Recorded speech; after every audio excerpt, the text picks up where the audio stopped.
Sunita train में bread पकौड़े बेचा करती थी। रोजाना सुबह उठकर वो गरम गरम ब्रेड पकौड़े बनाती और ट्रेन में बेचती। ब्रेड पकौड़ा ले लो, ब्रेड पकौड़ा, गरम गरम ब्रेड पकौड़ा, हरी लाल चटनी के साथ गरम गरम ब्रेड पकौड़ा ले लो। अरे एक ब्रेड पकौड़ा देना। ये लो साहब, 10 रुपए का हुआ। ये लो 10 रुपए। हेलो, हाँ बोलो। फोन में आवाज साफ नहीं आ रही है। अभी पकौड़े बेच रही हो, तुम घर पहुंचो। और हाँ, सब्जी लेते जाना। पूजा को बोलना मैं थोड़ी देर में घर में आ जाऊंगी, तब तक वो सब्जी बनाकर रख लेगी। हाँ रखती हूँ, पकौड़े बेचने दो अब, नहीं तो ठंडे हो जाएंगे तो ग्राहक खरीदेंगे नहीं। सुनीता का पति मोहन रेलवे स्टेशन पर ही कुली का काम करता था। दोपहर के समय जब धूप बढ़ जाती तब मोहन घर चला जाता था। फिर शाम के समय वो स्टेशन पर आता और देर रात तक काम करता।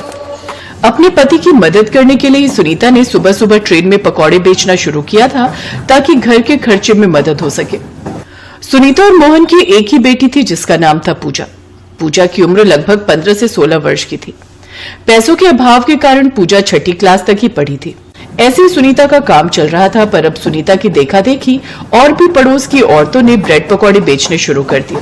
अब सुनीता किसी का हाथ तो रोक नहीं सकती थी, पर वो परेशान हो गई क्योंकि इस वजह से उसके काम पर असर पड़ गया था।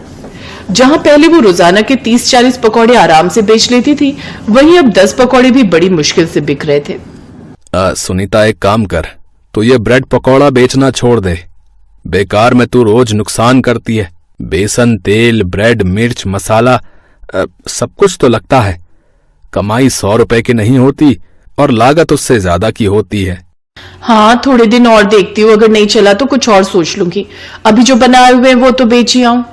माँ, आज मैं भी तुम्हारे साथ चलती हूँ। आज घर पर तो कोई काम है नहीं और तुम कह रही हो कि तुम्हारे सिर में भी दर्द है। तुम जाओगी तो मुझे तुम्हारी चिंता रहेगी। चलो मैं साथ चलती हूँ। लेती जा पूजा को, सही कह रही है। अकेले कहीं चक्कर खाकर गिर गई तो और मुसीबत आ जाएगी। काम की चिंता से कुछ दिनों से सुनीता का बीपी बढ़ा हुआ था। इस वजह से उसके शरीर में भी दर्द था। पूजा भी सुनीता के साथ ब्रेड पकौड़े बेचने चली गई। बेटा, एक ब्रेड पकौड़ा देना। जी आंटी जी, ये लीजिए। ब्रेड पकौड़े ले लो, ब्रेड पकौड़े, गर्मा गर्म ब्रेड पकौड़े, लाल हरी चटनी के साथ स्वादिष्ट ब्रेड पकौड़े। अरे सुनीता, आज तू अपनी बेटी को भी ले आई ब्रेड पकौड़ा बेचने के लिए, पर इस डिब्बे में बेकार है तेरा घूमना। यहाँ पर मैं सभी यात्रियों को पकौड़े बेच चुकी हूँ। हाँ माँ, बड़ी मुश्किल से एक ही ब्रेड पकौड़ा बिका है। सब पहले ही मंजूताई से पकौड़े खरीद चुके हैं। हाँ मैं जानती हूँ, आज मुझे आने में थोड़ी देर हो गई, इसीलिए मंजू पहले ही आ गई थी और उसके बिक गए। पूजा बेटिया, हम किसी के हाथ तो रोक नहीं सकते। मैं जानती हूँ मंजू, तूने मेरा काम खराब किया, पर मैं तुझे कुछ कह नहीं सकती।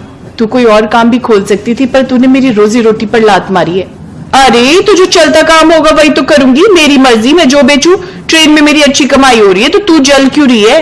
मैं जल नहीं रही हूँ मंजू, पहले मैं ब्रेड पकौड़े बेचती थी, तू तो अभी आई है। जली तो तू थी मेरे काम से, इसीलिए तो तूने मेरा देखा देखी ये काम शुरू किया।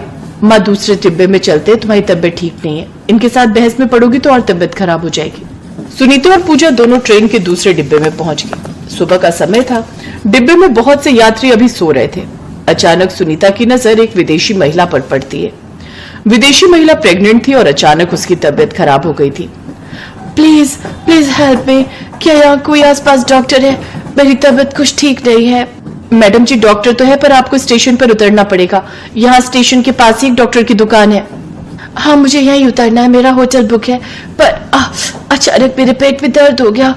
मेरा 5th मंथ चल रहा है, मैं प्रेग्नेंट हूँ और मैं चाहती नहीं कि मेरी तबीयत ज्यादा खराब हो और मेरे बच्चे को कोई नुकसान हो। नहीं नहीं नहीं, सब ठीक हो जाएगा। कभी कभी माँ बनने के दौरान 9 महीनों के बीच इस तरह के दर्द हो जाते हैं। डॉक्टर दवाई देगी तो आप ठीक हो जाओगे, मैं आपकी मदद कर देती हूँ। सुनीता और पूजा ने मिलकर उस विदेशी महिला का सामान उठाया। विदेशी महिला को सहारा देते हुए स्टेशन के पास ही एक लेडी डॉक्टर का क्लिनिक था। सुनीता और पूजा उस विदेशी महिला को डॉक्टर के पास ले गई। देखिए मारिया जी, वैसे तो आपको ऐसे समय में ट्रेवल नहीं करना चाहिए था, पर आपने बताया कि आपको अर्जेंट आना था इंडिया। कोई बात नहीं, नेक्स्ट मंथ की वापसी है ना, मैं तब तक के लिए कुछ अच्छी दवाइयां लिख दूंगी जिससे आपकी तबीयत बिल्कुल ठीक हो जाएगी और आप आराम से ट्रेवल करके विदेश वापस लौट सकते हो। बस थोड़े दिन आराम करना होगा और पूरा ख्याल रखना है। डॉक्टर जिनसे मेरा ट्रीटमेंट चल रहा है, आपने उनकी सारी दवाइयां वगैरह देख ली है ना? हाँ हाँ, मैंने सारी दवाइयां देख ली और कुछ ऐड भी की हैं दवाइयां जो आपके पेट में दर्द में आराम देंगी। पौष्टिक खाना खाइए और कुछ दिन रेस्ट कीजिए। डॉक्टर को दिखाने के बाद सुनीता उस विदेशी महिला से बोली, मारिया मैडम, आप थोड़ी देर के लिए हमारे घर चलो, फिर जब आपको आराम मिल जाएगा तब आप होटल चले जाना। वहां आप अकेले रहोगे तो हमें भी आपकी चिंता होगी।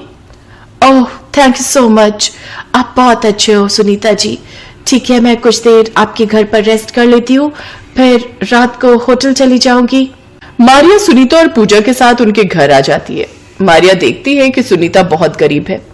उसका घर एक छोटा सा कमरा है और उसी में ही उसने एक रसोई बना रखी है। मारिया को एहसास होता है कि भले ही सुनीता गरीब है पर दिल से वो बहुत अमीर है। मारिया को पता चलता है कि सुनीता का ब्रेड पकौड़े का काम सही नहीं चल रहा। वो सुनीता को कुछ नया बेचने की सलाह देती है। मारिया जी, थोड़ी खिचड़ी और ले लो। बस सुनीता जी, आपने मेरा बहुत ख्याल रखा, थैंक यू सो मच। पेट में दर्द में बहुत आराम है, डॉक्टर ने जो दवाई दी उससे बहुत फर्क पड़ गया। वैसे आपने जैसे बताया कि ब्रेड पकौड़े का काम चल नहीं रहा, आप लोग कुछ और क्यों नहीं बनाते, जैसे कुछ डिफरेंट जो ट्रेन में ना बिकता हो। मैंने ट्रेन में सफर करते हुए देखा, ट्रेन में पिज्जा जैसा कोई आइटम नहीं दिखती। आप लोग ब्रेड पिज्जा क्यों नहीं ट्राई करते, बहुत टेस्टी भी होता है और बनाने में भी आसान, लोग ब्रेड पिज्जा खाना पसंद भी करेंगे। पर मारिया दीदी, हमें तो ब्रेड पिज्जा बनाना आता ही नहीं है। उसकी टेंशन मत लो, वो मैं बनाना सिखा दूंगी। आप लोगों ने मेरे लिए बहुत कुछ किया है, मैं भी तो आप लोगों के लिए कुछ करूं। मुझे अच्छा लगेगा अगर आपका ब्रेड पिज्जा का काम चल जाएगा तो कोशिश करके देखते हैं। मैं एक दो दिन आपके पास रुक जाती हूँ, फिर होटल चली जाऊंगी, तब तक आप पिज्जा बनाना सीख जाओगे। पूजा, मैं तुम्हें कुछ सामान बताती हूँ, मार्केट से ले आओ। मारिया ने 2 दिन तक सुनीता और पूजा को ब्रेड पिज्जा बनाना सिखाया, सामान भी लाने में मदद की। उन्होंने सीखा कि किस तरह से ब्रेड पर सॉस, सब्जियां और चीज डालकर तवे पर पकाना है। वो पिज्जा छोटे बच्चे बड़ों सभी को पसंद आने वाला था। मारिया ने कुछ पैसों की भी मदद की। बहुत साफ सफाई के साथ पिज्जा को कैसे पैक करके बेचना है, ये सारे काम मारिया ने सुनीता और पूजा को बताए ताकि ब्रेड पिज्जा देखने में आकर्षित लगे। तीसरे दिन मारिया अपने होटल जा चुकी थी, पर उसने जो ब्रेड पिज्जा बनाना सुनीता और पूजा को सिखाया था, उस पर काम करते हुए सुनीता और पूजा ने पहली बार ट्रेन में ब्रेड पिज्जा बेचना शुरू किया। मंजू और बाकी औरतें भी हैरान थी कि